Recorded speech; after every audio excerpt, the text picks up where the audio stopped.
Yeah, so you're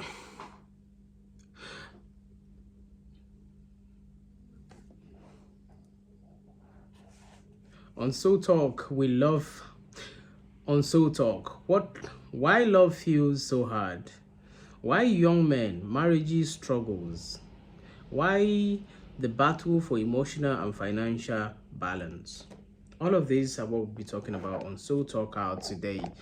I'm Xander's boss, and I will be taking you through some of these challenges that today we face in our society. Young men today face handsome, beautiful pressure, financial needs, and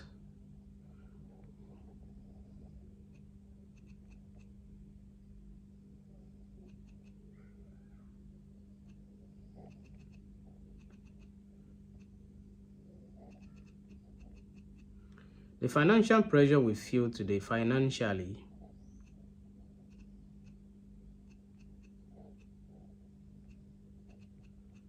pressure on young men and women. See? No. Oh, are you ready?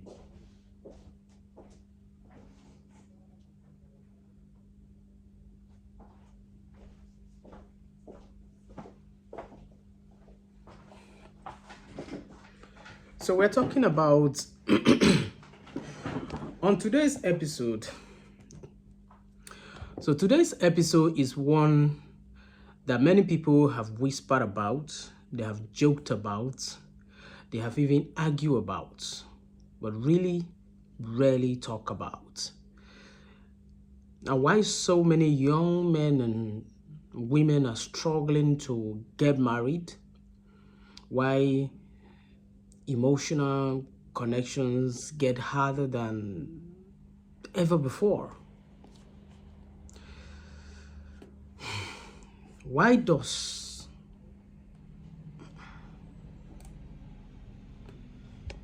ever before?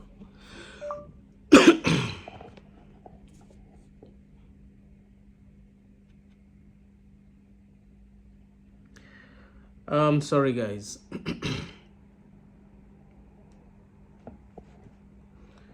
Like it's not getting any better, you know.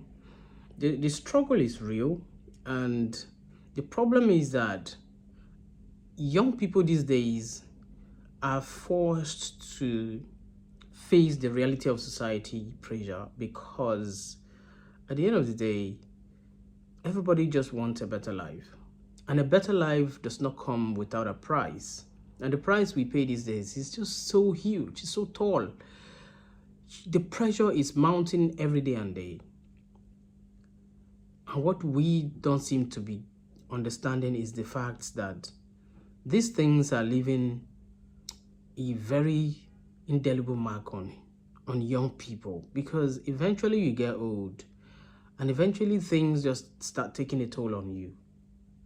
And when that happens, what you get is you get bent into a life that you never expected yourself to live.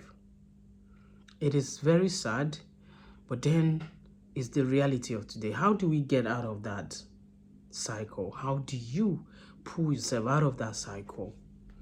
And this is the talk we're talking about. This is the discussion we're having. You know, young men are struggling to find good wives, good women to support them. Good women and good ladies are looking for, you know, really hardworking guys, genuine hardworking men to build a life with. It is getting complicated by the day. On this Soul Talk, we try to demystify these things that affect our daily lives, the things that we struggle all through, that don't seem to be going away. You know, the modern way that we now handle relationships is getting scarier because let's just say a median age of marriage today has gone up globally, and in some countries now mid to late 30s. And if as before now, getting married at age 24 used to be something that people, you know, admonished. But these days, if a young man of 24 is 25 is, approaching a lady for marriage, they looked at you as, are you okay? Are you serious? Like, you want to be married now at 24? You want to be married? They forget the fact that this is your prime age. Even though I know that for Africa, for those of us from Africa, between the ages of 24 and 27, we are still struggling to get our bachelor's degree cleared. But some countries, if you go to Asia, by age 24, very many people have completed their bachelor's degree. Some of them have completed their masters, and they are settling down straight up. But here we are in Africa. By the age of 25, 26, 27, you are yet to be done with your bachelor's degree. And if you want to talk about marriage, people look at you like, this man, you're not a serious man.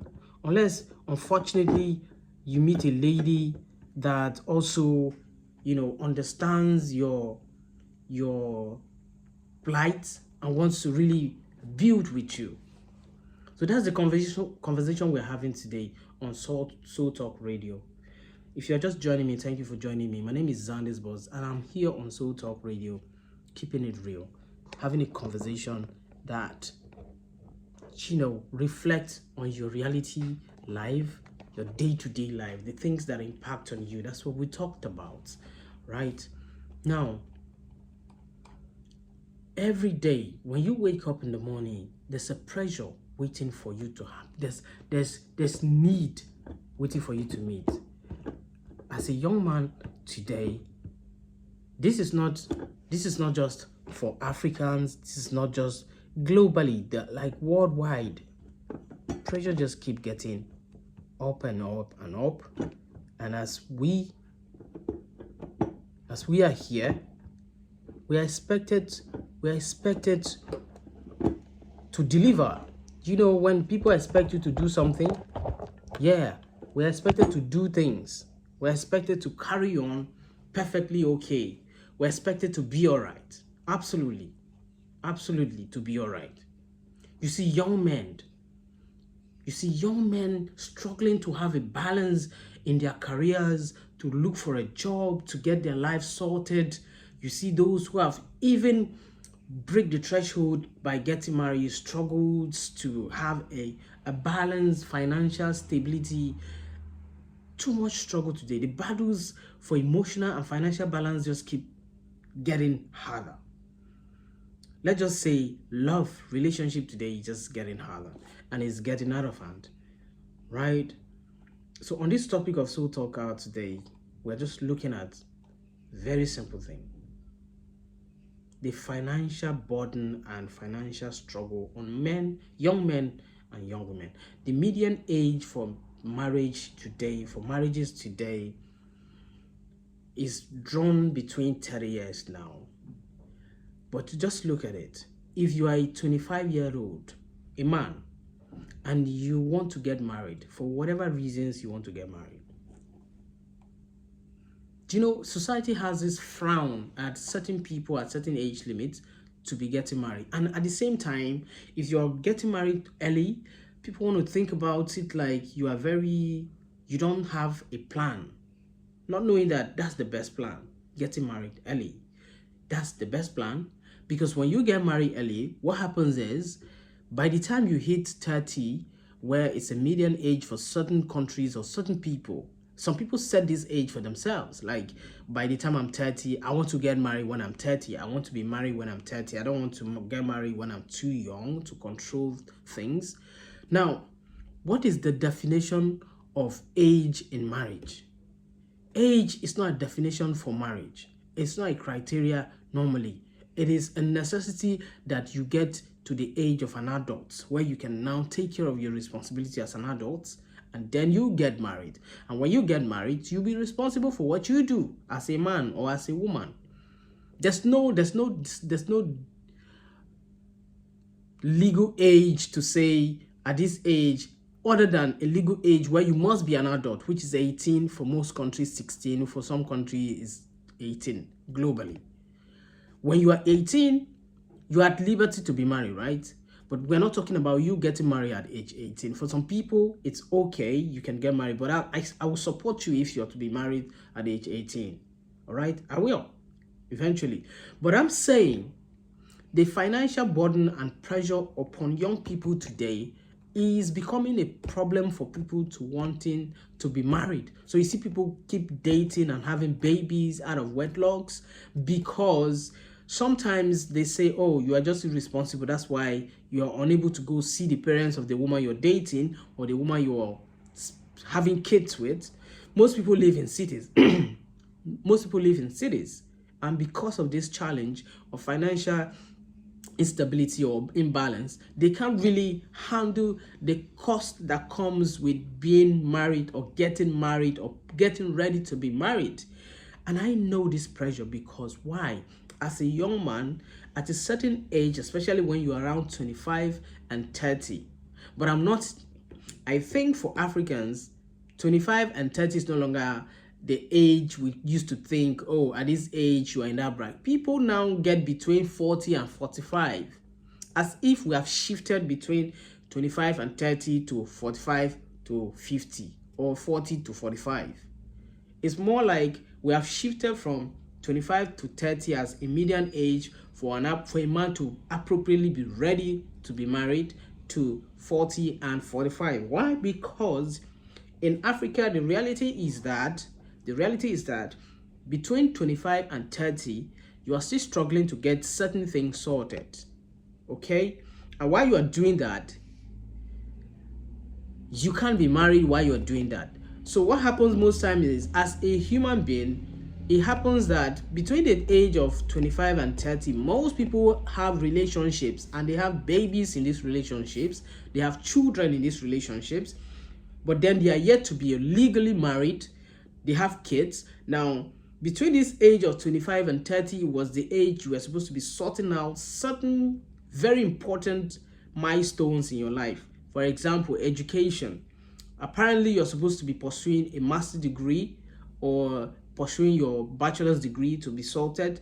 But between that time, for some circumstances or challenge or the other, you haven't sorted that out. But then if you have a woman who have a baby for you, or you have a man who have a baby with you, who apparently, because of the pressure of the financial burden, has left or went away to go sort himself out, leaving you with the baby. So there's a lot of clusters around this pressure. The pressure is financially connected because a person who has financial stability or a good source of income, even if you're 22 and you have a wife, you will be able to take care of this responsibility as a woman, as a man, responsible for the baby you brought to life with the woman you brought the baby with. But this financial pressure has kept our society today getting even dangerously worse. Even dangerously worse. Now, this is also causing the rising cost of what? Living. Because now you have a huge number of the population having kids, having children, because of course you always have to have, relationships that will lead to having babies. And our urban cities get saturated with huge population of unemployed people and a huge population of responsibilities because these people keep having babies. You definitely have a baby, children, so to speak. All right? And when all of this is coming down, you don't have a proper good source of income, but you have kids, you have responsibility, and then eventually the pressure just keep mounting on you. And then what happens is you get depressed as a young person between the age of 25 and 30, when you're supposed to be sorting all these things out. These things are not easily sorted, and because of that, there's a huge gap between feeling all right, feeling happy to be alive or to be living your life, than really living the life you're happy to live. Like, this is the reality of today. And this is affecting how we choose what we do, how we do it, when we do it, where we do it. most people are living below the life they expected to be living or the dreams they have, because between the time you're supposed to be building your dreams, things have challenged you within that time. You couldn't build your dream within that time. And what happens is you shifted your dream to a certain period. By the time that period comes, things have caught in between and steal away that period from you. You will not be able to do those things. Unfortunately, time is gone. Time is going. Time have passed. And those things you cannot achieve. All right? Now, I'm going to talk about education as a factor as well. Okay? I think very recently, this Nigeria, for a case study, created a student loan for education student loans. Okay? Now, can that help? Would that help a society? I saw a video, someone was saying that a 20-year-old or about a 22, 23 years old was always talking about his wife. And the guy asked him, how old are you? And the guy said, oh, I'm 23. Is it 23 or 22? Oh, you're 22. And you're already married. And you already have a home. But this is in Canada.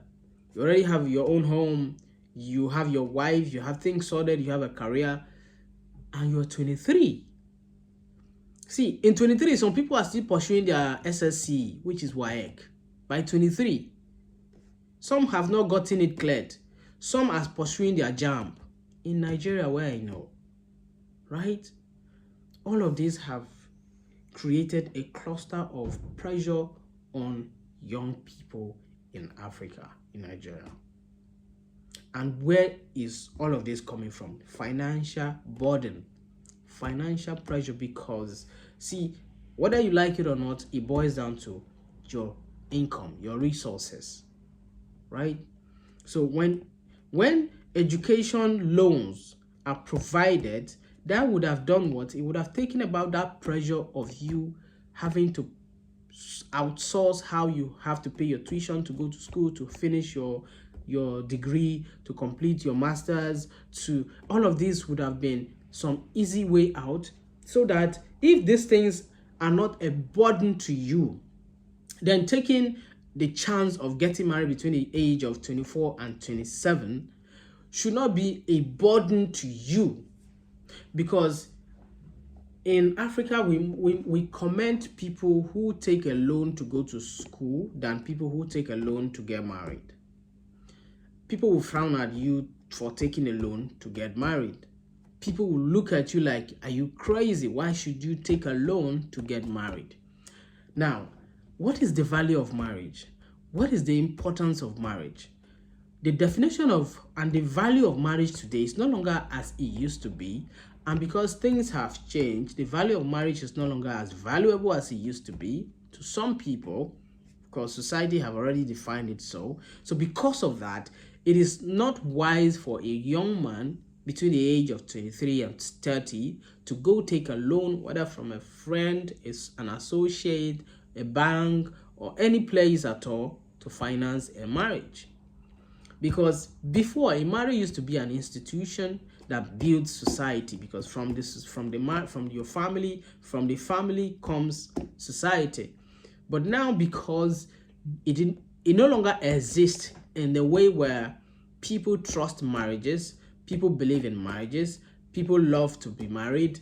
Because of that, talking about being married at a certain age now looks like a taboo to some people. But this would not happen if the financial cost and pressure that comes with it was a little bit out of context. Because now, if I'm not thinking about my education at the age of 24 and 26, I can be married if I want to. But can you confidently get married between this age as a young man or even as a young woman in Africa? But you see, these things happen easily elsewhere, unless the person decide to, like, until I achieve certain milestones in my life, I don't want to be married. That would be like a personal decision. It would be a personal choice.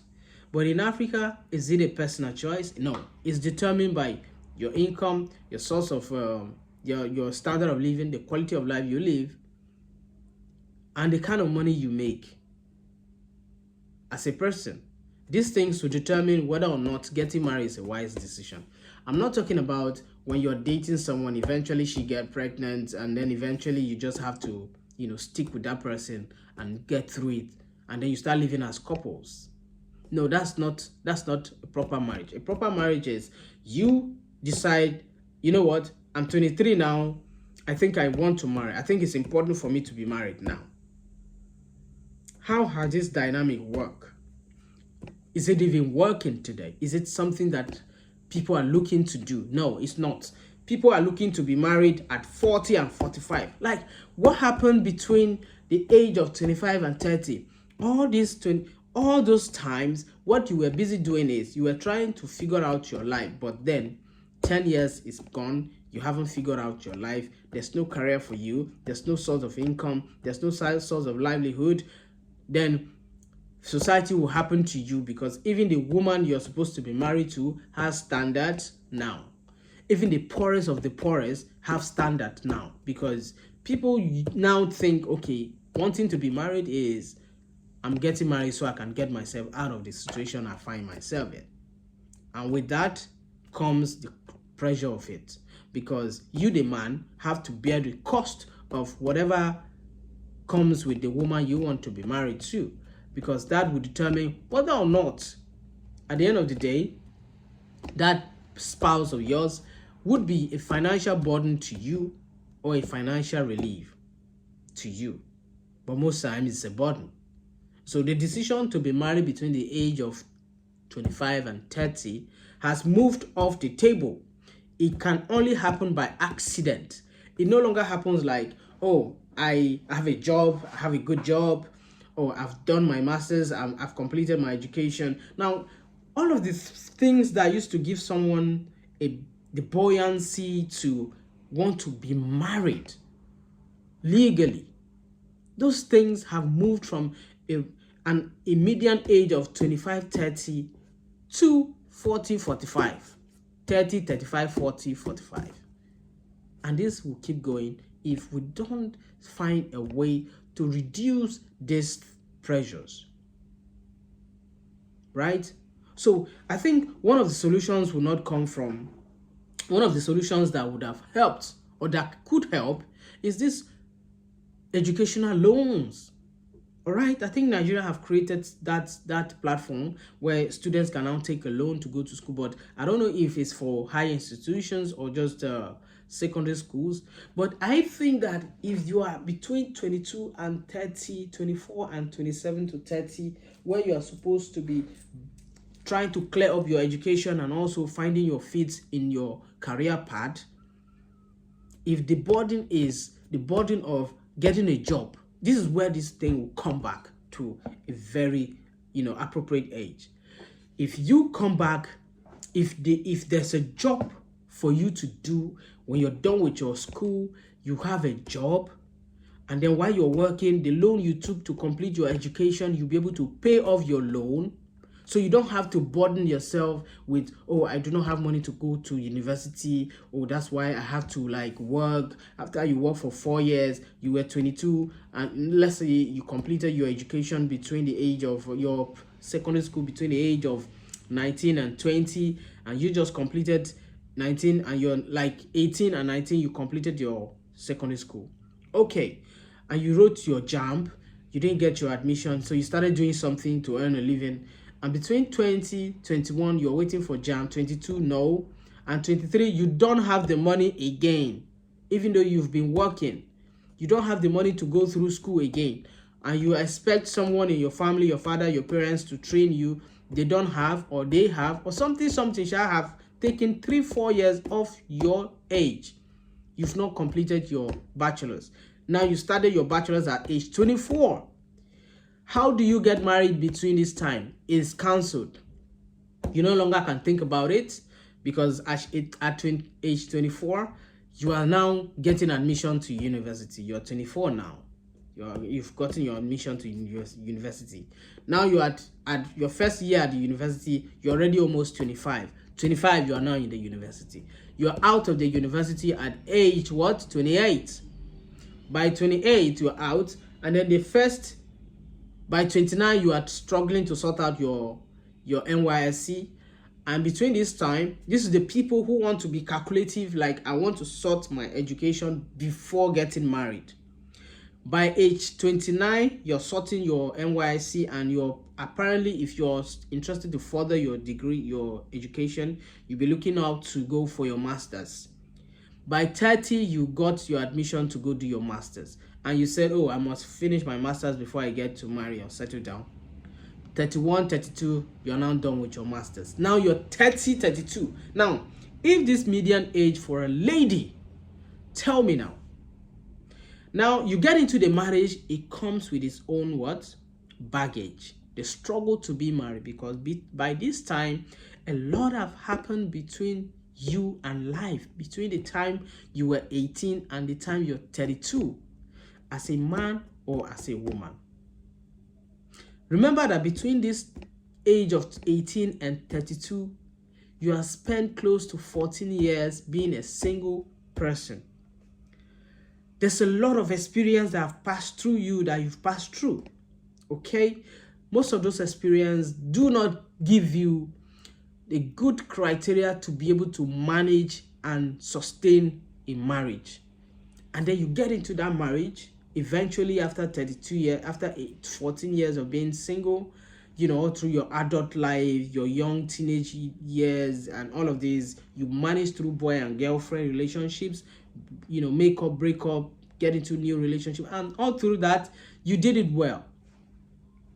And now you're 32 as a man, and you want to be, and now you think you have accomplished your educational career. You want to get into a real life career, which is a job. Okay. Now, when do you now decide to, like, I want to be married? Because from the age of 18 and 32, you were sorting these things out. And these things, by a good standard of quality life for a society, by age 18, you are out of secondary school. For some, 17, they are out.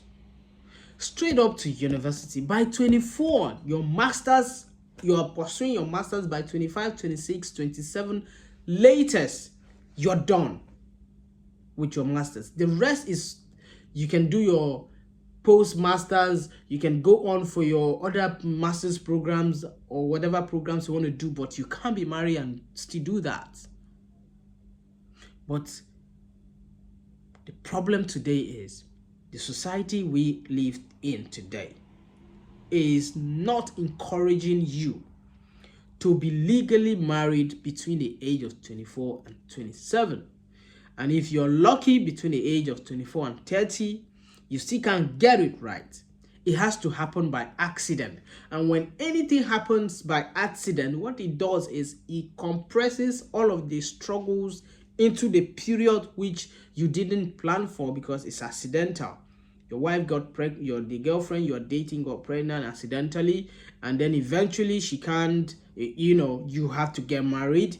Now you start planning how to get married. Everything just go like that. You don't have a good quality life. You don't have a good living. You don't have a source of income. You just started doing things the way life threw at you. You start living like that. That population has skyrocketed today. That is the population we have today, who do not even have an average quality life, because the pressure that we create for ourselves by the society we live in, by failed leaderships and the rest of that, have trickled down to the very basic value for life, creating a good quality life for people to live and survive in. Today, what we have is people just want to live and survive. You can't choose to say, oh, by 26 I have to have my kids. I saw someone posting to say, I'm too far from my mic. Someone posted and said, oh, I wanted to be married at age 30, have my kids by 35, I'm done with my, like, bro, who told you that's the right age for that, man?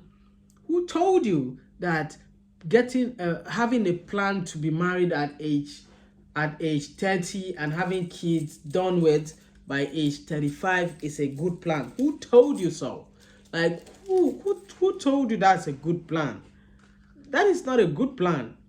It is a good plan, but it's not a good plan.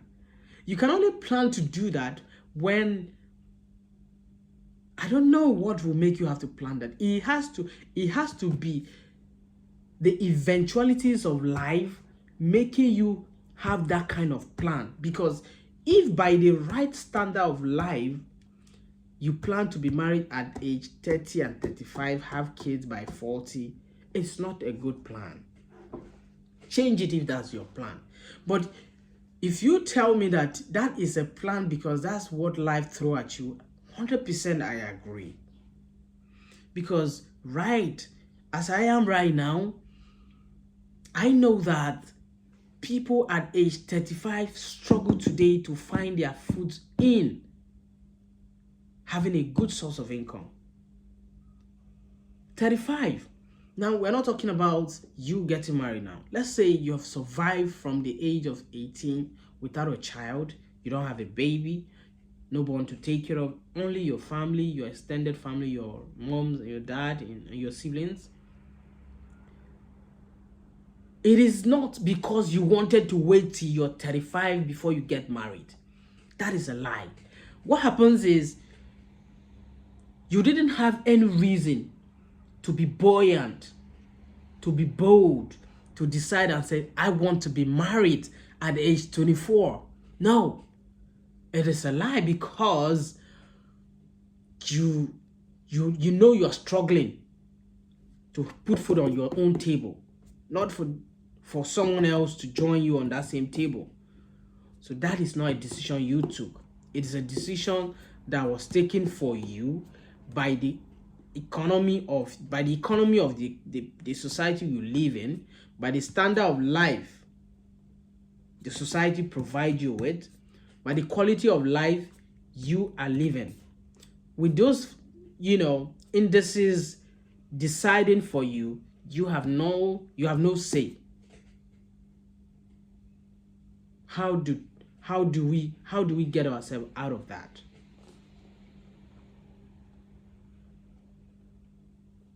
How do we get ourselves out of that?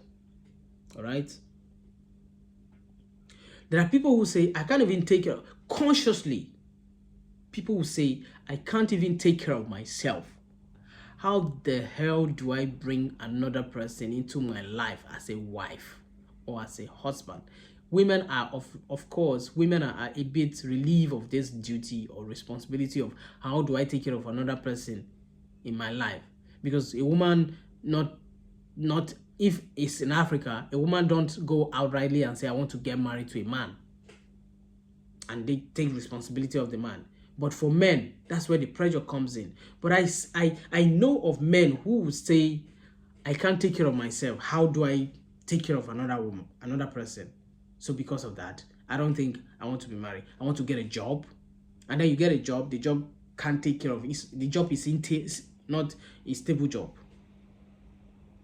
And then you plan to like, okay, I want to start a business. All your life now is, let me just get 2 million naira. I want to start a business. Once I start a business, a year or two, then I'll now get married. You start a business, and by this time you're already 29. You started a business. By 30, you are struggling to understand the business. It's not really bringing anything.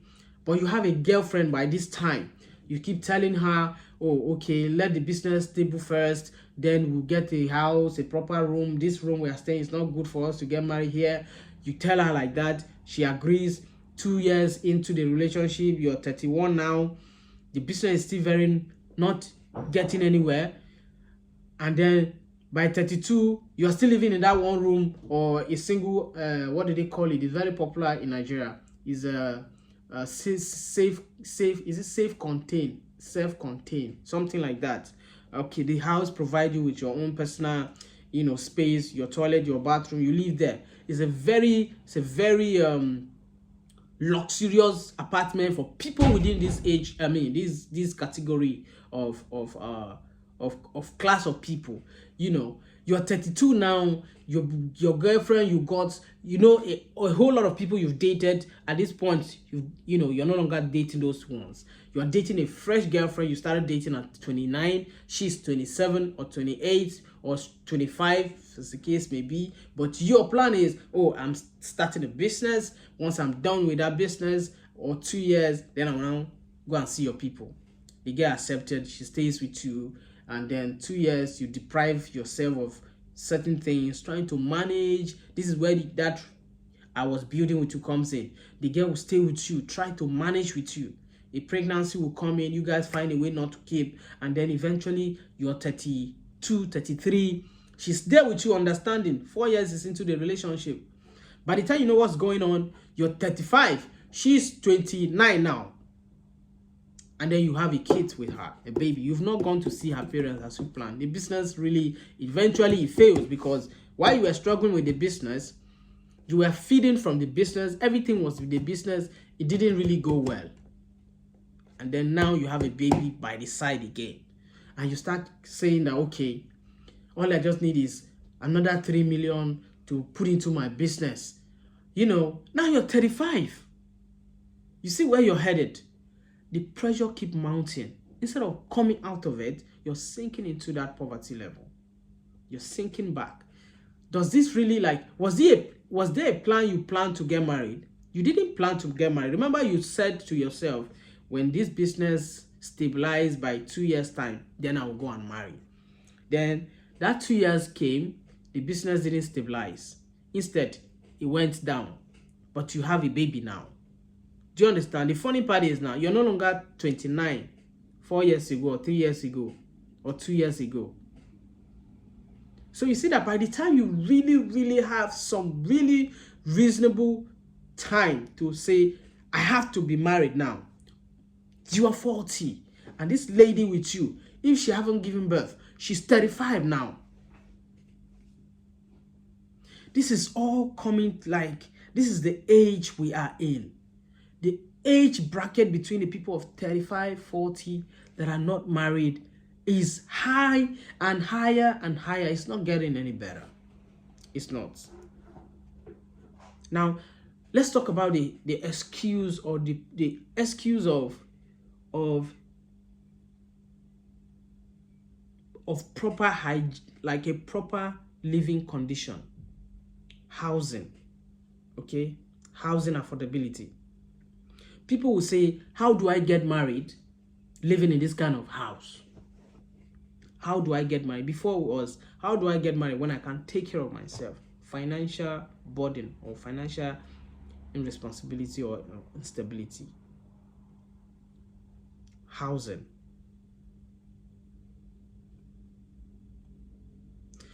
There are people living in certain satellite towns. And while they're there, most ladies are wishing that they want to be married and moved out of that place they are living to a place better. And then they meet a man, a young man as well, who is around 24, you're young. In Nigeria now, people now look at 24 as something very young, but I know it works, okay? Thank God for this era when people can now get into all sort of things online and then they make a living out of it. And the 24 now makes sense to you to say, I want to be married, or I can get married at 24, right? But I'm telling you that this is a trap. This is how this trickles down. So you are living in a satellite town, Ikorodu, or Lagbaja, all those areas, and all your life now is, now that I'm in Lagos, if I get married, you have plans. But you come to Lagos now, or you've been living in Lagos, you were born in Lagos, however it is, you're 23 and you're in the university, and you meet someone, you said let the person wait for you to complete your bachelor's, and the person dates you and you guys get out. By the time you get out of university, you're 27, okay? And this person is a man, and the person is around 29 now. You're 27, he's 29. Now you're out of the university. But then you don't have a decent place to live. The person does not have a decent place to live. Both of you don't have a decent place to live because you've been through the university. You're not just an average Nigerian anymore who is uneducated. You are educated and you can't just live anywhere. But sometimes conditions make you bend your back. Wherever you put up is where you live. You accept it that way. But then because getting married is a huge thing, it's an important step in your life. You said to yourself, when we are married, I can't live here and get married here. It's a big factor. And you decide to say, if I want to be married, I want to move out of this place. Durori, it has to happen. And how will it happen? Now I'm done with my bachelor's. I have to get a job. You now got a job. You start looking for a place ASAP. You're just looking for a better place, 1-bedroom flat or 2-bedroom flat. And then the areas started giving you prices around 800K, 650, 750, and you are really into it. But then the job you're doing, you're being paid around 150K a month, and somehow your life is getting started. But remember, you're 29 now. Okay? You're consciously thinking of getting married. So some of the things you want to consider that will influence your action would be housing. I want to live in a proper, decent house so I can, before I get married. And then you're looking for a house. While you're looking for a house, eventually you saw a house and you tell your woman, okay, I've seen this place, let's go check it out. Your woman goes with you, you guys check it out, and oh, it's good, let's get started here. At 29 and she's 27, and you guys get started and you start your life. Now remember that before now, okay, you didn't have a plan that you want to be married at age 29, or she didn't have a plan she'll be married at age 27. Apparently she wanted to be married at age 25 or lesser, or she said, oh, it's not just the house I want to be able to achieve before I get married. No, I want to build my own house. There are people who are like that. I want to own my own house before I get married. And then they got a job. The job's not 150K. As good as that may sound, is very small. But then they have plans to get married. They have plans before they get married. They want to build their own house. It's more like this is their bosom bold goal to achieve. And you are now 29. You said, okay, let me save up. And you bought a plot for around 300, 400K somewhere. And by the time you keep your girlfriend, you told her, oh, let me just start this building. I want us to live in our own home. You put up wherever you're putting up, and then you started building this house. A year is gone. You're now 30 officially. She's now 28 officially. The house take all your money, and then by the time the house completed, it's not really completed, but you guys to move in. A year and 6 months, 2 years, you're now okay, and now you're 31, she's 29. You see how age is pursuing your decision. So there's no proper age. It is better to start this decision earlier with whatever circumstance you have, so that by the time you hit 30, all of these challenges, you've pressed them off your table. But can you actually take that decision to say, I want to be married at age 24, when everything is not sorted? You're not even sorted out your education. It is a big pressure on us. So that's why you see people now are comfortable at age 40 and 45 to 50 to start thinking about marriage. Some who got married between these early ages got into the marriage, and then the experience or the struggles, the challenges that comes with it, eventually it falls apart. These are all things that are falling our society apart, pushing us all down. Because why? Society is giving us what it has for us. We have to fight back. You have to fight back. there are things that I regret not fighting those things as a young man, because the more you looked at them and said, okay, this is just what life is. This is life. Now you accept it to take it. You see that you'll be added to the number of people who are just going to be in that population. So there's a lot of things you probably have to give up because you couldn't fight when it was time for you to fight. So you see this median age that we are now pushing to between 30 and 35 as an appropriate age. Pastors preach about these things. You cannot marry when you are 25. You are still a boy. Yes, I agree. Still a boy. But because marriages these days is no longer just I get married within 6 months. There's a lot of work. Let start early so that if the marriage will fail, since it's now almost like a certainty, let it fail early so you start another one. You see my point now? Let it start early so that you can fail and start another one. If you wait for too late, you get too tired to start, fail, start, except you have the money. For those who have money, fine. You can always, when the marriage ends, you start another one. Financially, the burden will not be a problem. But if you don't have so much, start early so that if you fail, because I know people who do not have money, marriages drain them emotionally. It takes their sanity when the marriage hits the rocks. So why not start early? You need to start early. Now, we talked about this as a factor, housing. I talked about 2 reasons. There are people who said, I want to live in a decent house before I get married. That end up giving them 10 years of their life wasted because they want to sort out accommodation. And then by the time you know it, 2 years, 3 years, 4 years, 10 years, 15 years, they are not yet where they are. So marriage is not in their dictionary. That is a factor. Another thing is submission, right?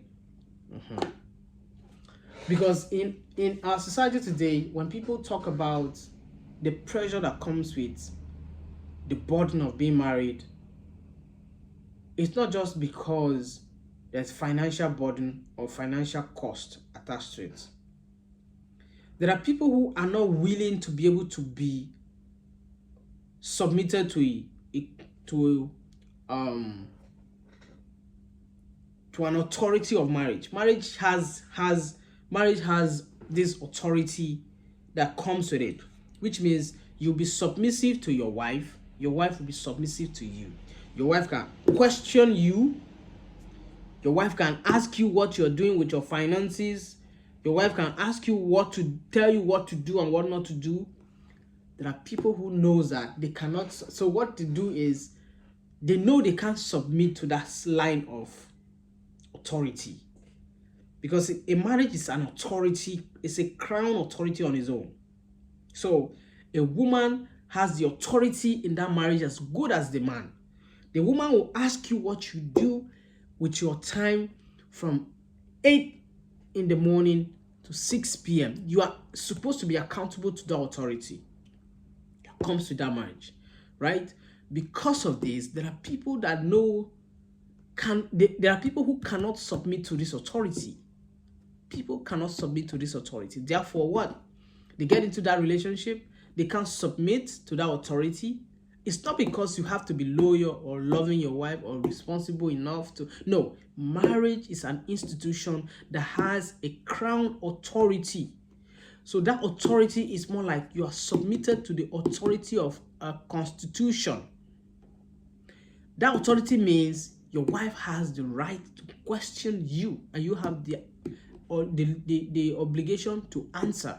If you can't, that marriage might not survive because you're not answerable or you're not responding to the line of authority that is in the crown of that marriage.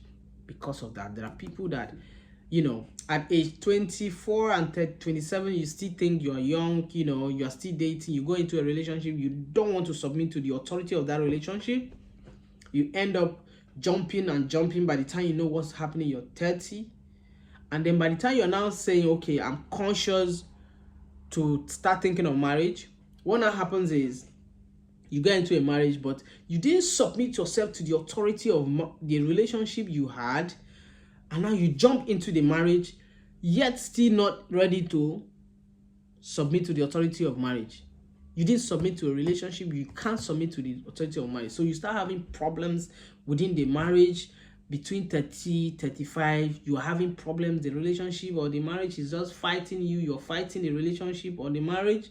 By the time you know what's happening, you're 40, with a very sad experience. Very terrible experience. Because you didn't submit to that relationship. You didn't submit to that marriage. What you now have is the fact that you went through this corridor of being in a relationship, but you didn't submit to the authority of that relationship, and then you end up having a sad experience, and with that comes with what? Regrets and what? Painful memories. And what it leads to is you are 40, you're still very much not married. Very much not. So this is not a decision you took.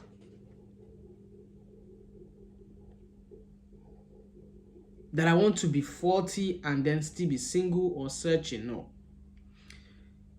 It was led to it came to that because of the things that happen around your life.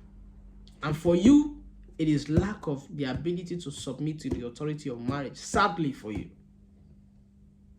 But for some, it's the inability to be able to have a decent, affordable house to live in.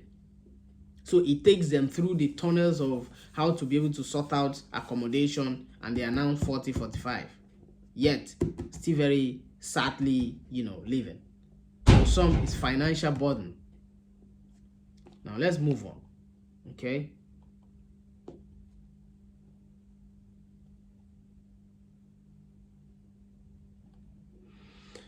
Now, it's very common with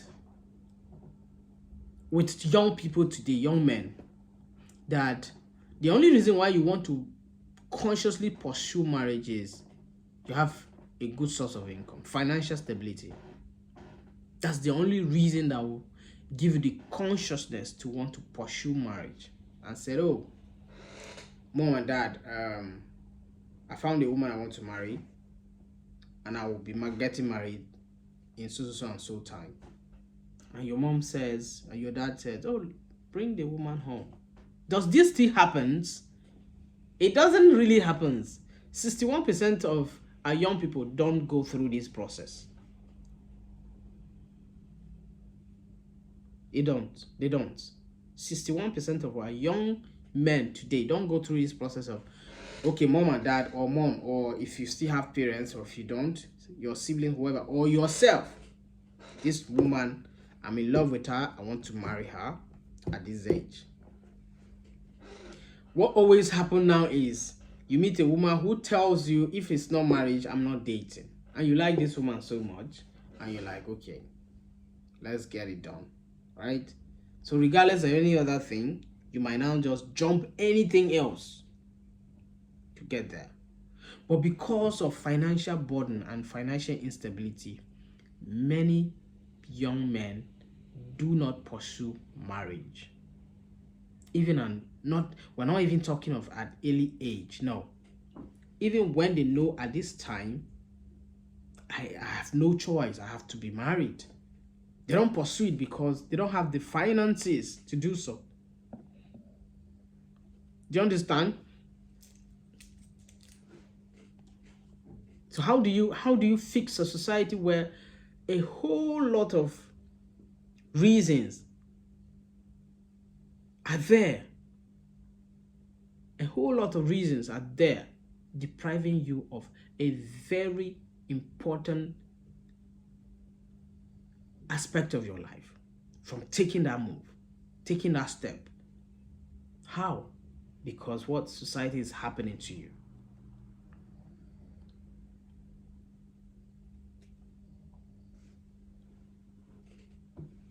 society is happening to you. Women want security. It's a very common knowledge. Why is this topic always coming, to people? Why do we talk so much about this? Because at the end of the day, our life revolves around emotions. Relationship is very important for life. When you see a driver driving recklessly in on the road, check, something's wrong. Apart from being mentally unstable or alcoholic induced or influenced by drugs, another thing that would cause a man to ruin his life easily is emotions. Where is it? Emotions, we're not talking of how I feel about my money, how I feel about my house. Those things don't take away your soul. What takes away your soul is that emotional relationship attachment you have with a woman or a man. That is where the core of our, edification as living people comes from. And when that is ruined, society is ruined. So can you see where the society is ruined to the level to which it is now? People are not happily married because some are not living in a house they want to be living in as a wife and husband and wife. They live in a house where this is not my dream, but this is where I found myself. So instead of loving your relationship, you're hating it because this is not where you were supposed to be. The pressure mounts in. Some are like, okay, I managed to find a man who can bring me financial security, but this is the kind of man he is. He is Mr. A that I don't want, but because he brings whatever I need to secure myself as a woman, I have to stay there. She's not happy, but she's there. So a lot of factors that are breaking society when it comes to emotions and emotional relationship, marriages, and financial burden. All of these are clusters of problems why this relationship thing is always going to be a problem or a focal point of discourse. Because wherever you go, talk to anybody.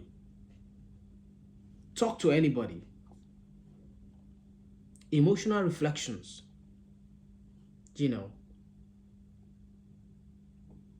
people will always tell you, oh, women want security, men want peace, but neither can afford either. Peace does not security does not complement a woman's bringing peace to your life. It doesn't, right? So let's move into another reason why these are,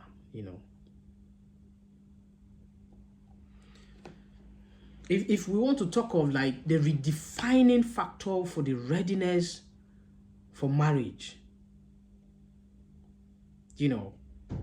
marital readiness. Was age a factor, or is age a factor? Yes, it is. It is hugely. But the things that I think are more important or more concrete to it: emotional readiness, financial readiness. Age readiness is a factor, but it's not a determinant factor, a determinant of being ready for marriage. You have to be, old enough, but then it's not. Financial stability and emotional readiness. Financial readiness, rather. It's a better word to put it. Okay? Because when you ask someone if they want, why are they still single? I don't think asking that questions most times is coming from a place where you look at someone and say he's old enough to be married. Why are they not married? I don't think that is the right reason why we should be asking that question. I think is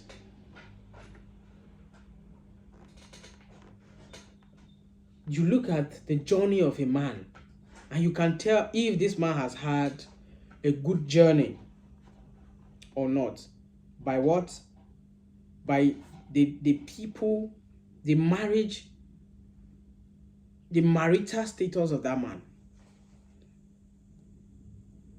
It took me a long time to realize that marriage is the most important factor of our existence. Marriage is the basic foundation of whatever you want to do. Because our society frowns at people who have children out of wedlock. So ultimately, we were supposed to be married before we have kids. So if having children was to be an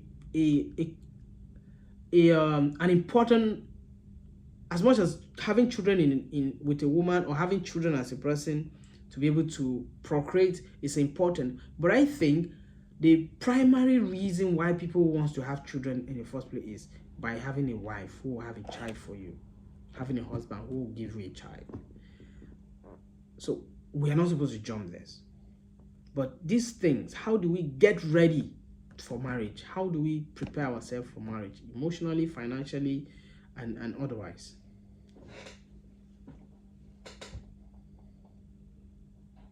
How do we get ready? Because these things are the things that, and again, let's not forget cultural conditioning, culture, because most times it is difficult for men to express vulnerability when it comes to the reasons as to why they don't settle down at a certain age as much as women. Let's assume that you are 35. You have siblings you've been trying to care for, and you are yet to be married, and people are just looking up to you, and you can't really express the reason why. You sometimes quote it and say you've not found the right one, or women are this or that based on this little experience. It's not true. All of those things can happen. You can have bad experience with women, but because men are afraid to be vulnerable with relationships, so therefore what? They want to abstain from marriage. They want to stay away from it. Because at the end of the day, it affects, it comes from their finances. When a man don't want to be married at a certain age, it's not just because of marriage, it's because how do you get married when your finances is not stable? And women who are not sure if they can be vulnerable around certain kind of people with their level of their financial, stability or whatever they do for money or income, it's just hard. It's hard.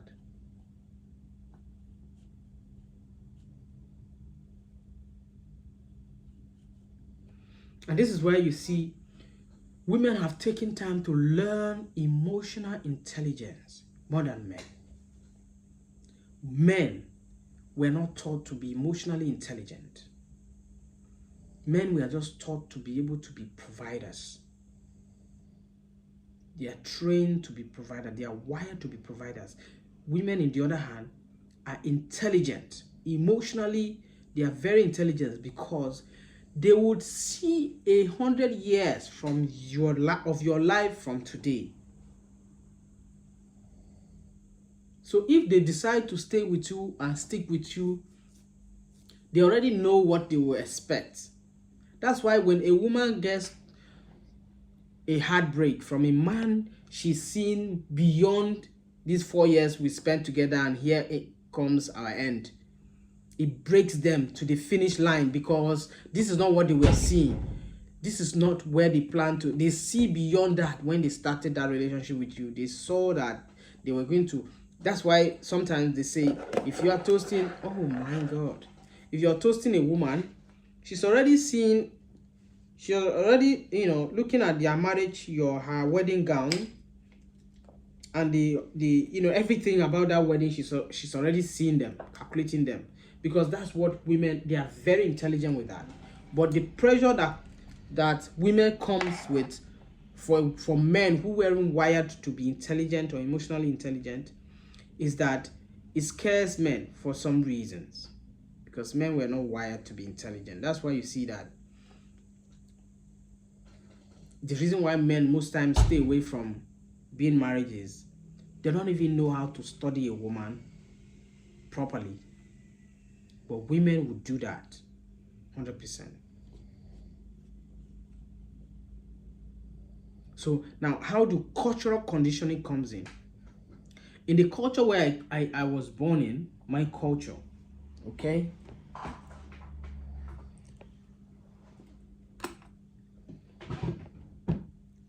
When you are born into a certain culture, there are things you exhibit, there are things, the life you live, there are things you grew up with that make you become a bit kind of, relax when it comes to making plans to be married. I wasn't born into a culture where getting married was a big deal. It wasn't. No, all you need to do is show interest, and your father will do the rest for you. I saw most of my young folks then just get married because we frown at you getting to have kids out of wedlock. So it was easy. By the time I was an adult, I see young people just, before you know it, they are married and they start living together. But this was a culture I was born into. So that culture encourages marriage without having to build so much, focused on finances or decent living conditions or emotional readiness. It jumps all of that. So the culture did not condition you to meet these criteria of I have to be emotionally ready, I have to be financially stable, I have to have a decent, quality of life or standard of living. All of that, the culture didn't condition. In my tribe, that culture wasn't there. But there are people that the culture, the standard of living is a culture. The quality of life they live is a culture. Their career path is a culture. So the culture they are born into is you have to be able to complete your bachelor's, finish your master's, become a lawyer, become a doctor, have a house in a choice location, do this. This is their own culture before you talk about marriage. So the cultural conditioning also there. So, but if you're not from that kind of culture, then I don't see why that should be a deterrent to you. All of this put together.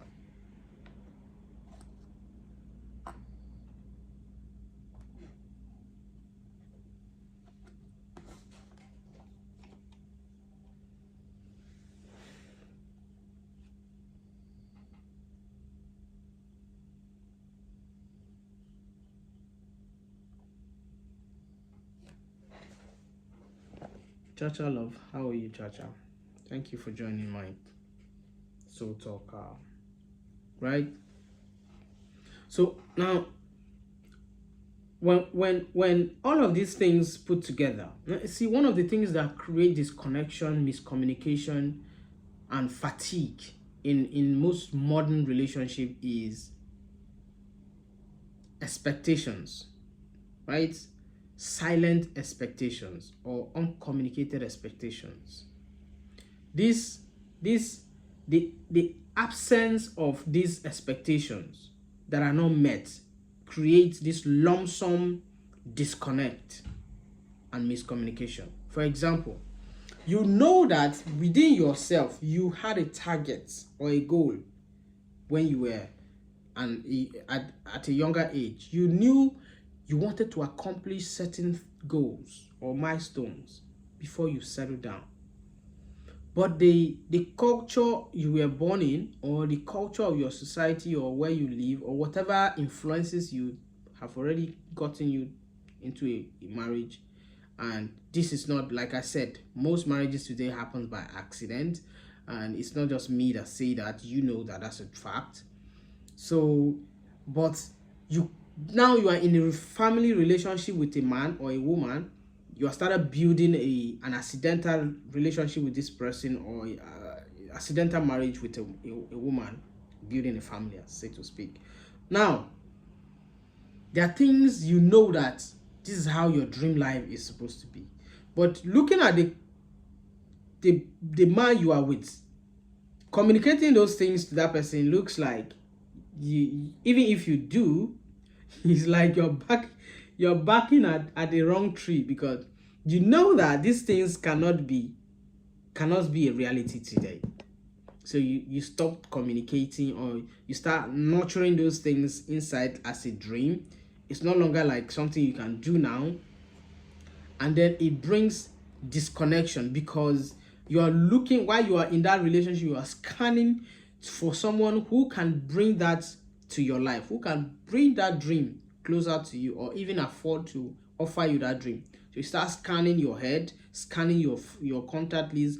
You're always looking out for that opportunity, because you're not really satisfied with where you are, because that's not where you want to be. But you can't communicate it, because most people communicate, but then they are not able to communicate properly.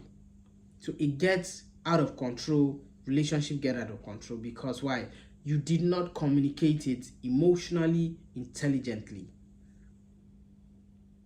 So what happens is, you're in a relationship, but that's not the kind of relationship you wanted to have. You had that relationship accidentally.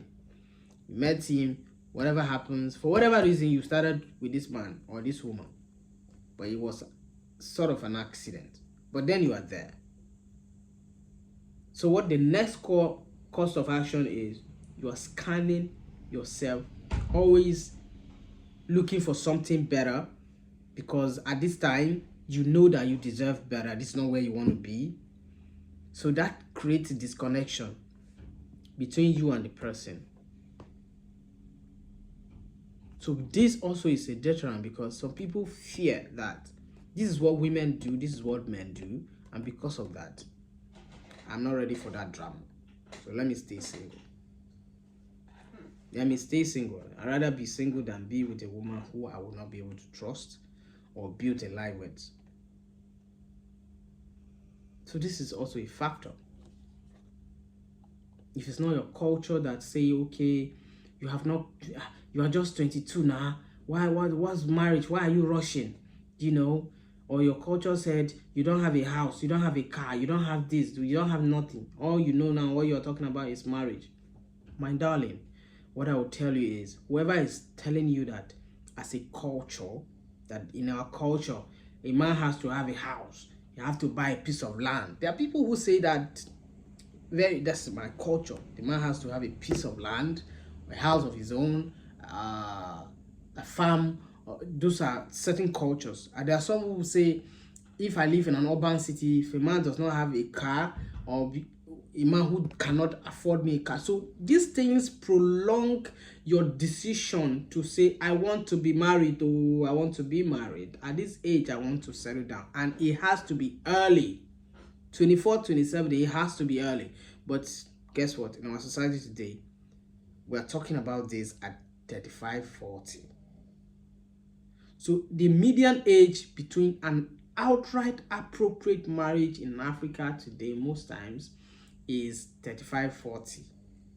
People still look as if they are just, it's early, it's no. Because when you marry at 24, 27, it's more of like an accidental marriage.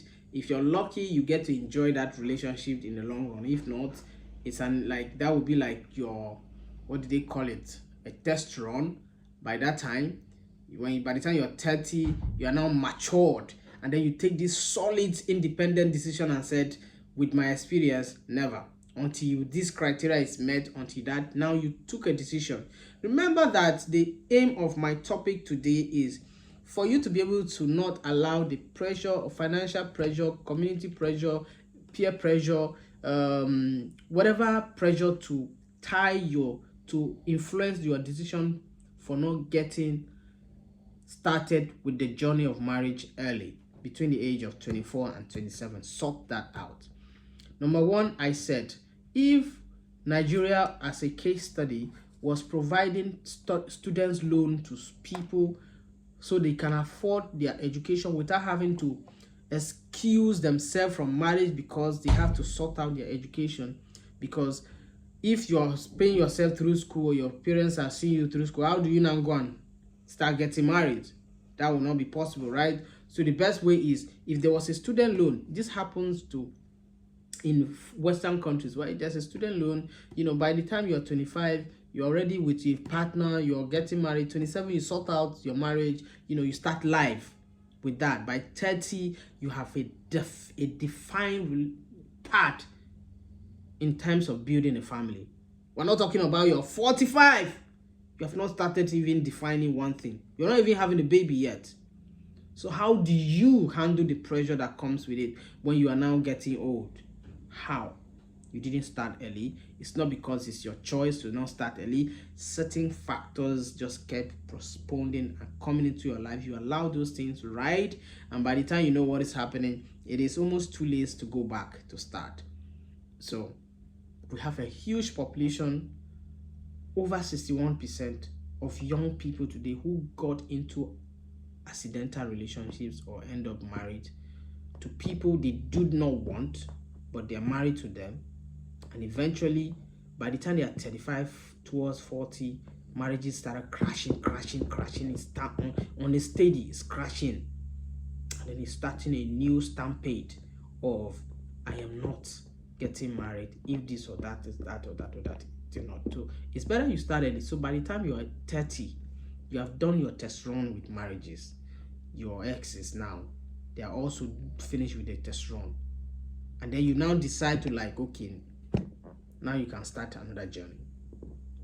Instead of you letting all those things. I don't have a good house. Why do I get married? Is it in this one room? I don't have a job. Is it this or is it that? All those excuses. But I know. I mean, this is where the problem is, because how do you not think about these things if really you are a serious person? You really don't have money. How do you think about marriage now? You really don't have a house to live in. How do you think about marriage now? You really don't have an income. How do you really think about it? Are you crazy? So it's really a reality. It's a reality. But then, as an older person, I will tell you from experience that start early, so that if you fail, you can start again and again and again.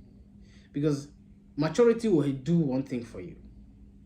It will help you heal better, understand better, deal with it better, but it will not elongate your time to be able to start again, because now you're too mature to get into dramas. You want your peace. But when you were ruggedly young, you didn't care. One goes today, another one comes tomorrow. You weren't too mature to do things the matured way. Rugged it out when you were young. Do you understand? Instead of be too matured when you are too young. You are 24, you are matured to think that marriage is not a reckless decision. It's not.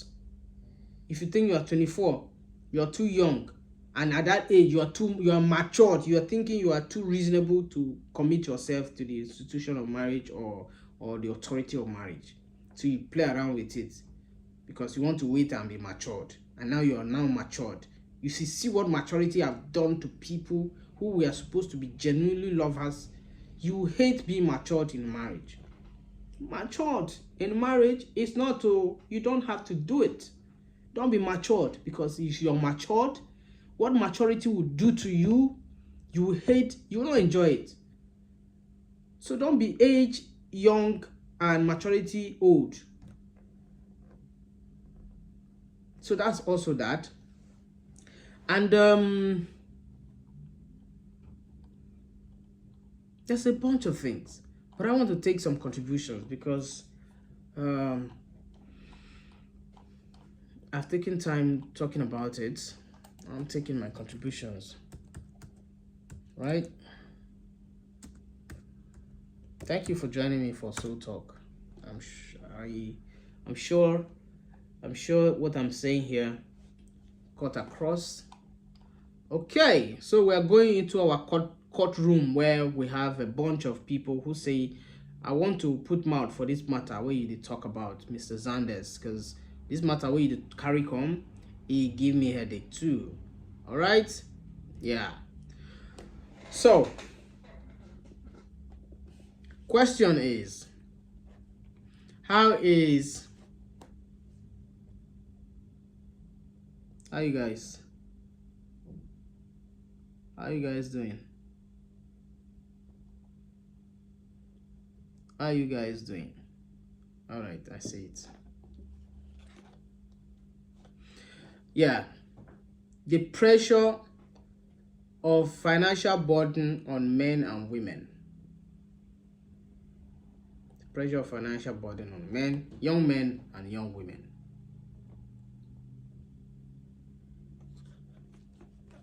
So this guy said, it says, Anders, sorry I couldn't join you on time.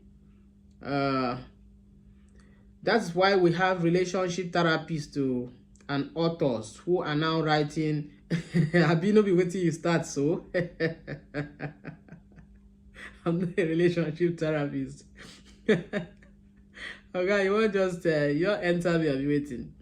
I'll be intelligence and madam masculinity. What's this guy they talk about? He said, have you thought about madam masculinity in relationships? Anyway, thank you for that one. Okay, this is Soul Talk Hour. Good afternoon if you're just joining me. You can catch us on Soul Talk Radio on Spotify. Yeah, we just play around. You listen when you're working, you're about to sleep, you listen to Soul Talk. We talk about relationships and how to fix personal life, especially helping you to encourage you so you start early in life, whatever it is that you are pursuing, because the earlier you start, the better, because you need time to be able to learn through the hierarchy of relationship building, personal life, personal wealth, and all the things you need to learn. That's what we talk about on Soul Talk. Catch us on Spotify, and you can catch all of our podcasts there, because this is what I'm doing. You know, I record my postcard and I put it out there, because I know I don't have a presence for social media to be able to be here every day talking. So I just do my thing silently, put it on podcast. So I mean, on Spotify you can listen. For now I don't have a lot of following, so but you can listen to the things I'm saying because I'm very like experienced in a lot of the things I talk about personally. So from my own experience, I want to share with the knowledge I have with you guys, so that you learn that it's better to learn, you know, it's better to learn than to unlearn at the end of the day, because there are some things you learn today, you have to unlearn them in the future. All right, so another contribution here is, yeah, big bro, financial wellness come first. You know, broke people can easily break down emotionally, and that will impact on the finances. That's where you have stress on young couples, and you know, it brings about practical inability to have money conversations in relationship. Thank you, I'm at work. All right, you know, so yeah, financial wellness is very important. You have to be financially well. That is also I understand that, but I say to you, you know, this is what I'm trying to counter. Financial definitions or preparedness or readiness to be married is important, but those are the list of criteria or factors that influences longevity in single people. I'm not financially stable or ready to be married. It's a very important factor, but then consider certain things other than just that finance. All right, this one said, I spoke to my is it my fiance? Is it finance or fiancé? And she felt I was just under pressure. But before that, I just thought proposing and saying I love you was not in my bank account. So I don't think that feelings, communication, I'm trying to understand you, did not work out for me. All right, another one said, I'm a career woman and also I understand struggling financially, but without that financial support, how can a marriage even start? Because that will affect our respect and emotional connection. I understand that. Thank you for that contribution. This one said, Soul Talk. Soul Talk community, thank you for this your topic. I understand that relationship is a lot, but these days people should take all of these things off the table, and you see that your relationship life will start very easy. For example, money that everybody is talking about. Do you know that it is not all relationship that requires money if you have understanding? That's what I'm saying. Start early. Don't use money as a primary excuse, because by the time you might find money for the next 15 years, you will not see it, and then you eventually don't let these things kick your butt. Okay. All right, this one said, let's address societal pressure on men and the need for emotional literacy among young African men especially, because I think our young men just take in a lot and are not able to communicate. The only way they communicate is through sex, and that's why they are not always trustworthy in relationships. All right, emotional literacy, that's also, is it not what I'm doing here? I'm trying to literally talk to people. I mean, this really, yeah, people talk about this every day, but then you go home, you go all around, you see these problems lingering day in, day out. Same problem consistently, the same problem all the time, same problem. And we keep talking and talking and talking. It seems we hear and we don't listen. This one said, Mr. Podcast Man, we should think about emotional imbalance in relationships. It is very powerful. It's very powerful. Yeah, emotional balance or imbalance. All right. So,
thank you and welcome to Soul Talk. Thank you for joining me here at this Soul Talk hour with Zan's boss. So this one said, what we are witnessing is a generation of men emotionally unequipped but socially pressured. They are taught to chase success, not self-awareness, and yet every woman today is asking for connection, not just provision. You see, now where would they miss the point? So it used to be that a man has to provide. Provision came provision in a relationship comes first. The man should be able to provide. But do you know that women are pushing that provision to the side? They are not looking for connection. They want to be able to connect with the man, or the man wants to connect with the woman. So whether the man provides or not, They want to be able to connect with the man. Now, there are men who are busy chasing success, because success could be not in every level. You have to have cars, houses, and all the wealth. No, success could be the fact that that young man you're dating who is still looking for a job, a job is a success. And many people know that in Nigeria, a good percentage of our Nigerian population look for jobs for 8 years, 10 years. They don't find it. So you have this man who is looking for a job, and because of that, he has not been able to get married to you. And there's a social pressure or society pressure on him to be married. And you have this woman that you think you are supposed to be providing for, and you're out there hustling to provide. Meanwhile, she's feeling empty because you're not emotionally connected to her. Forget about the provision. So you see where the misconception also joins in this failed relationship we have in society today. A lot of things. Take it bit by bit. So this one said, my response comes late. I've been dating my girlfriend for 4 years. I want to marry her, but with the way things cost now, I am scared of becoming a burden, not a partner. What are we just not saying? What are we not just saying? What are we not just saying? So someone is dating. I gave this illustration before earlier. You're dating a woman, you're 26 or 27, you started dating and you're like, okay, if this happened like this, in a year we'll get married. It didn't happen that way. 1 year have gone. You say it will happen next year. You start chasing that. That becomes your success. Your chase for success. Success is not because I want to buy a house, a car, own this and that. No, it could be one little thing that you want to define your life better. That is also success. So once you start aiming to that, to chase and catch it, you might waste a few good years without getting married. Now, yes, marriage fails. That's why I said, whether or not it will fail or succeed, marry. I'm telling you from experience, marry. This one said, as a woman, I don't need a man to be rich. I need him to be secure in who he is, even if the account not a ring yet. Even if the account not a ring yet. Women always say these things. See, a woman will tell you these things, but it doesn't mean it would have to mean that 0 is 0. But if you have the temerity to get into that journey, start early. You get why. Sometimes we as men are quiet not because we don't care, but because we don't know how to express that we care without feeling judged or inadequate. Feel that? A man who knows that, oh, I care, oh, I want to get this done, but then if I express too much without having that adequate or sufficiency to provide, I'll judge myself before someone judges me. Judge myself before someone judges me. All right.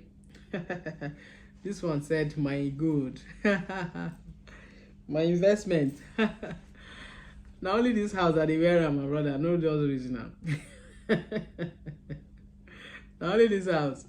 If this were real good, I go see there where I did. They follow you, they chat here. You know, I don't say if you're a big Cubana get social media where they make money from. But I don't go do social media. It is for real good. Ah no, don't go there, my brother. I will come steal and come now. So this one say men are not failing. Society failed to raise emotionally matured men. Ooh, okay. Emotionally matured men. Like we taught them to be strong, not to be vulnerable. Yes. Now women are asking for softness and they don't know where to begin. Softness. Oh my God. Is it the first time? But one thing I always repeat, don't let maturity come into your relationship. I know what I'm saying. maturity, it will ruin your happiness in that relationship. Start early. Okay, that person wanna see the carry teeth, open Fanta and Coke, they drink. It's your good catch.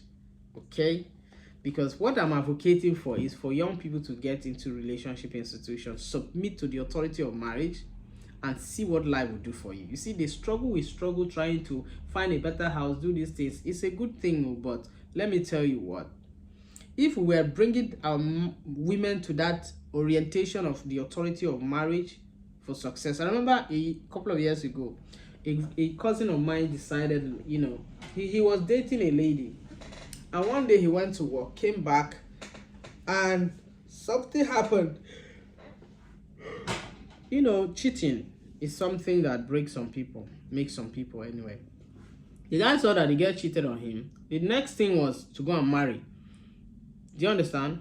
He went and married. He said because he didn't have the authority to an authority in that relationship as if he was married.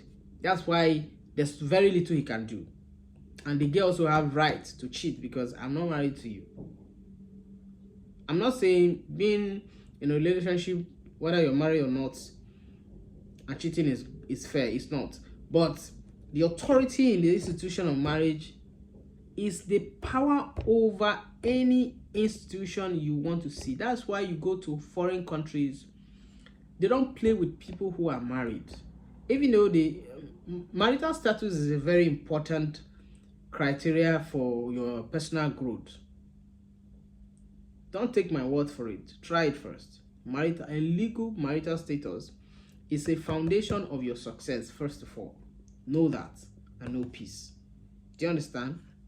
Now, all right, let me move on because I don't want to get into an analysis again. This one says the fear of marrying a man who is still figuring life out is real. As a woman, I can tell you, sir, women are tied to carrying emotional and financial weight. They want partners, not projects.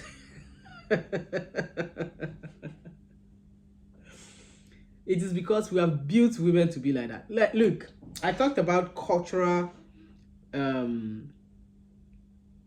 conditioning. Cultural conditioning in this thing we're talking about, getting married. Do you know that the African culture of marriage is not the kind of culture of marriage we see today? It has been modernized because a good population of our African people have moved to the urban settlement.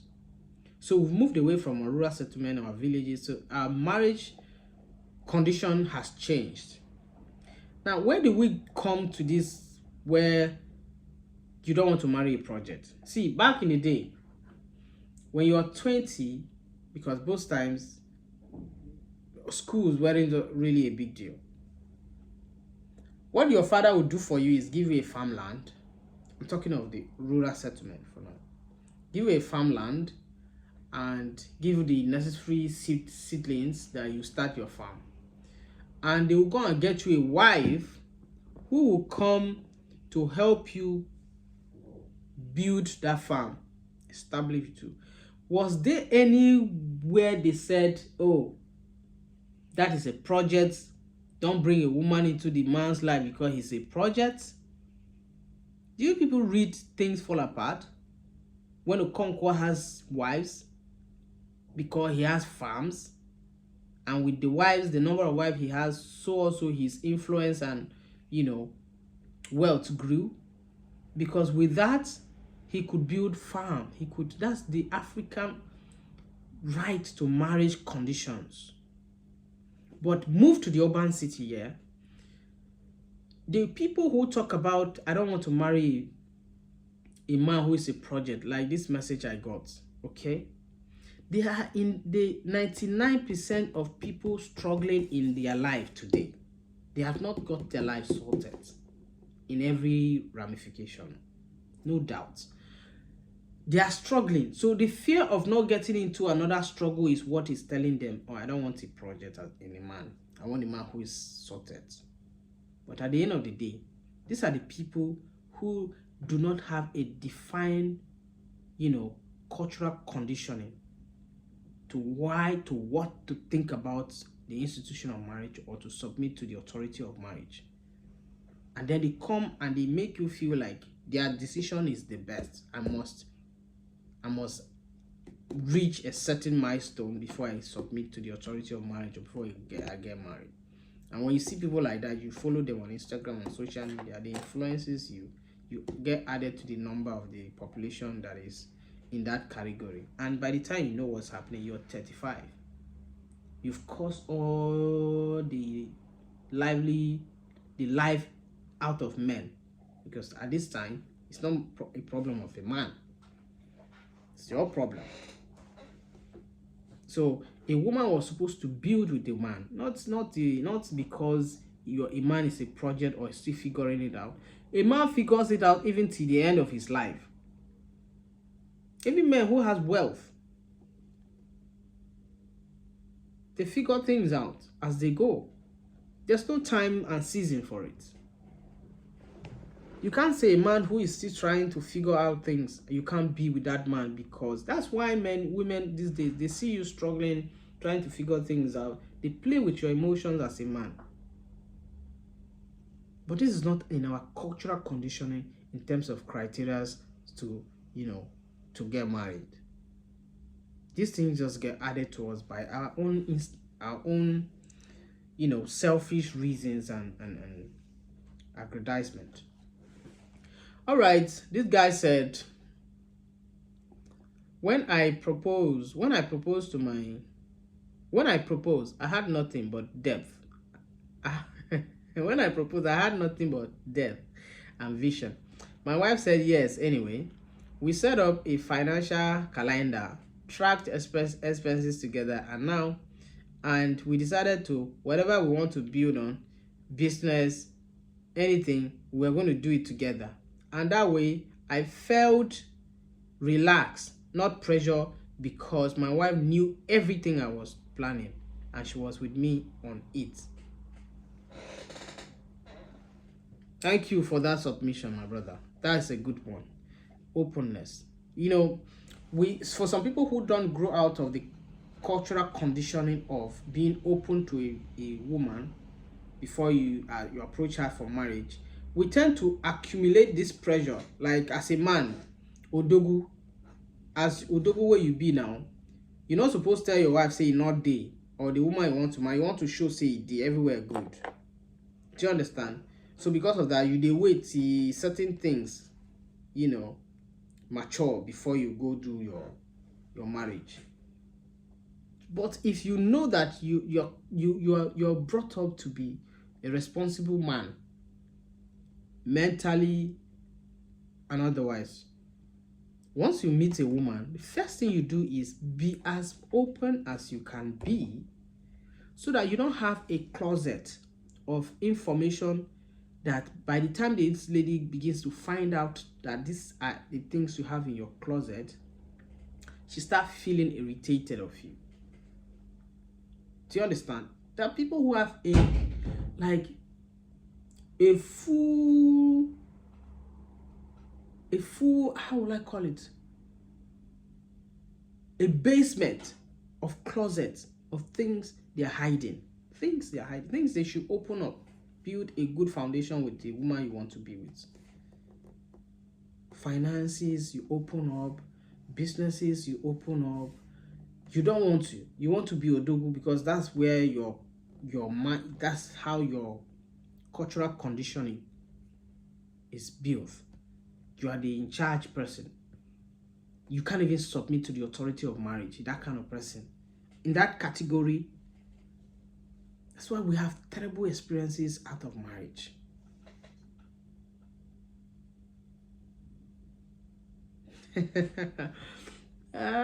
My guy say, you never show us your wife one day. But now you tell us about marriage, now. Oh my God. Wisdom is profitable to those who, implement it or who use it. Wisdom. Akanuche. I don't need to show you my wife before I talk to you about these things, my brother. My sister. I don't need to show you. Take my words for it. you can, it's on you. A lot of women confuse self-worth with suffering. We must stop glorifying a ride or die love and start demanding balance emotionally. Healthy love. I come in peace. You know, come in peace, oh my brother. I be my sister, Lola. You know, come in peace. Ride or die kind of love. I understand where this ride or die thing is coming from, but let me tell you, to be able to sustain a certain level of emotional suppression in a marriage, quote unquote ride or die, does not mean the person is enjoying suffering. It depends on where and how this person is interpreting what they are going through. Now, most times, what our young ladies today do is they are in their own lives looking into another person's life, trying to tell that person that person is suffering, and therefore it is their job or duty to talk that person out of the suffering. How do you know what balances this person's emotion? You are not that person. People are allowed to carry out as long as their sanity is sane, to be conscious of what they are doing, to carry out whatever life they want to carry out living. So sometimes when I see people saying suffering and smiling in a relationship, it depends. You're not in that relationship. There are people who knows that sustaining a relationship is a load of work. So you can't tell them that because they are trying to make sure that marriage is surviving or last, does not mean they are suffering to die for ride or die with that person. Because sometimes you have to know that you have to sacrifice to be able to sustain that relationship, because without which it will perish. That relationship will not last. So let's burn this ideology of ride or die being a sufferhead. Until you live that person's experience, you can't tell the person's story. Shikina. Dam Baba. Dam Baba J. I know we don't know, bros. Thank you guys for joining Soul Talk. My name is Xander's Boss, and on Golden Page Magazine, I'm a staff for trying to build something for Golden Page. Men therapy isn't weakness. Learn how to say, I am not okay, I am sorry, I need help, I love you, I don't know how to show it, thanks so much. Are you saying men don't say thanks so much? Are you saying men don't say I need help? Are you saying men don't say I love you? Are you saying men don't show weakness? Or men don't say I'm not okay? Oh, men do better than that now. If you are a man and you don't do all these things, if you are a man, you don't say I love you because you will be perceived as, I don't know. If you're a man, you don't talk to your woman because you don't want her to feel you or see you as a weakling. If you're a man, you don't say you are not okay with something. If you're a man, you don't say you need help. Please. It doesn't define you as a man. Okay? Because at the end of the day, that's the problem we're having. You didn't communicate your expectations or your challenges. That's why we used to say, how do you expect a man to see what you're thinking as a woman? A man is not a magician. Because we expect women to express their feeling, how they are feeling. So if you don't want a woman to assume you, express yourself. Tell them you love them if you love them. Show them when you need to show them that you care. Tell them I need help when you need help. Tell them thank you so much when they have done you good. Show all of these gestures and you see how that marriage will be blessed. Rebecca from Bobo. Rebecca said, an average African man is expected to be a wallet, a wall and a warrior. There's no space for him to be wounded or weak. That's what breaks marriages silently, because of women who go into men's life thinking the man is a wallet, he's a warrior, and you know, he won't be allowed to be wounded. All right, that's a good submission. We're getting to the end of this. Okay, I have 17 minutes. Is it 7 minutes? Sorry. Wow. I might extend it too, because I'm enjoying this topic. You guys didn't leave me a message. Nobody contributed. So well, I'm still here. I'm still very much here. Super Evangelist Bangwo, how are you? Hope you speak English. Who can I bring on here to just give me one simple contribution?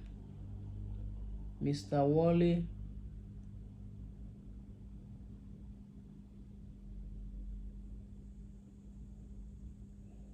Let me add you. Koli Chinanya. How are you, Koli Chinanya? Have you been listening and watching so far?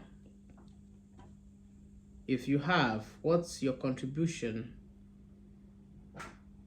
If you have, let me try add some people from here and see what's. If you have been watching, what is your contribution?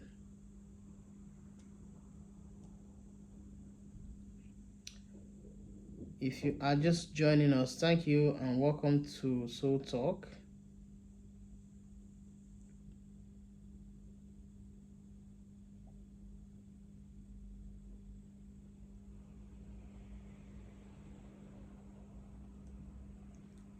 Okay. I'm trying to add one of few people so I can take a direct call. We'll be having a guest here by Saturday.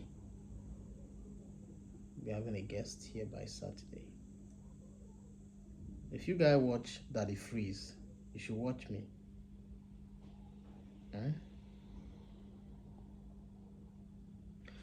Okay. All right. What was our last? What was my? I took the last contribution. Okay, the average African man is expected to be a wallet. All right, I've taken this contribution.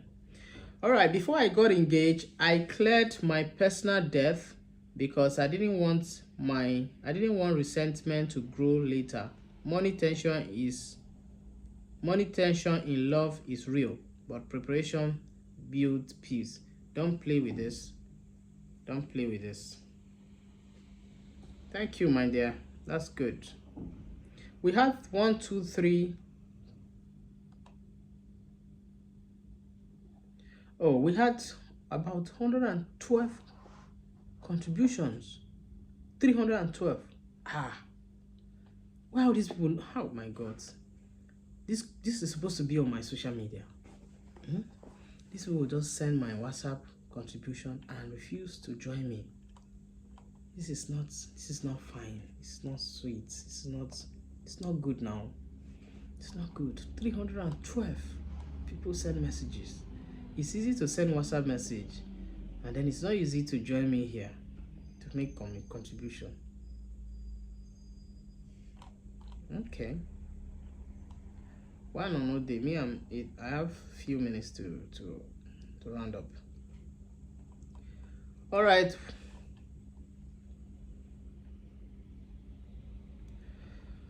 We already know that relationship is established on different layers, different bases, different purposes, but the primary foundational thing that a marriage is established for is for you to have a balanced life in society.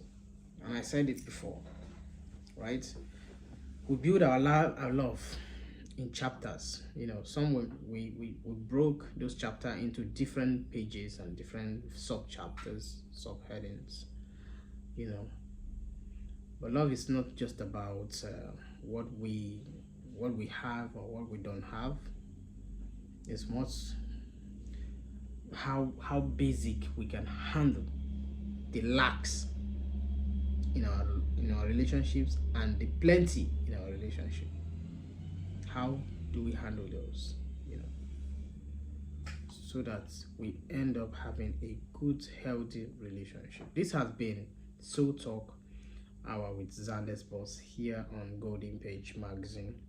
If you're just joining me, thank you for joining. It has been a very resourceful, you know, time with you guys, being here with me.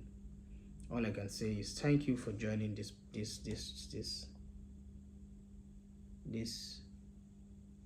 platform. As you join, God bless you. God bless you as you join. All right. I know that you'll be here when I'm back here live. All right.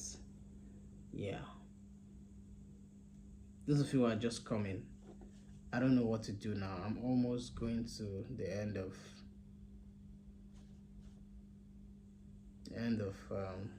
this episode. So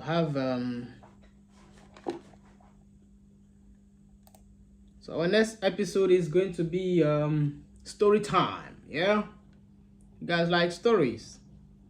Yeah, story time. Story time. Story.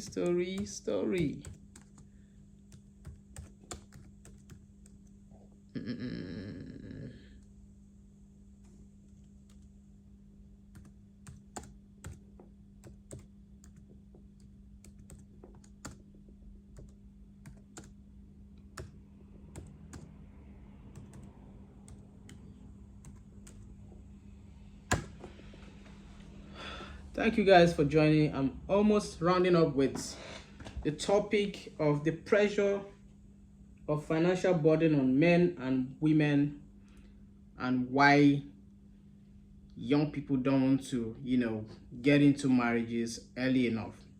And the median age for marriage nowadays have been shifted from a normal average 24 to 27 and 30 to 30 years, 35 and 40. And we have to fight back because society have actually decompressed all of the pressure into a bulk of it. That's why you see yourself when you are 24 and 30 as if you're still very young. You're not. You need to plan early, take that step early, start that journey early, so that when you miss this step, you can take another step. When you fail, you can start again. If you fall, you rise again. Marriage is an important aspect of our life. It's the foundation of our success. If you want to test it, try it. I'm not talking about dating or just having babies with a baby mama. An official legal marriage. It is the foundation of success, because here is two people coming together to join resources, emotional intelligence, capital resources, whatever resources you can name it. I'm not talking about finances. All of the things that will make stability run successfully is what you have when you have a marriage. A successful marriage comes when two people agree to embark on that journey without any biases. You know, that value that you create, that brings the value of relationship to where you have it, and then you have success out of it. If you do not have to plan for it, then you see that at the end of the day, what you have is struggle, and then eventually you will fail. Start early, so that when you start early, you can get to your destination early. It's important that you know these things. Thank you for joining this particular episode. I'm getting to another episode here on Soul Talk Radio, and here is going to be our story time. On story time, we talk about stories. We tell you stories that actually you have to enjoy while you listen. Thank you very much. I'm moving on, all right, so that we can get into other stories, right? Bless you.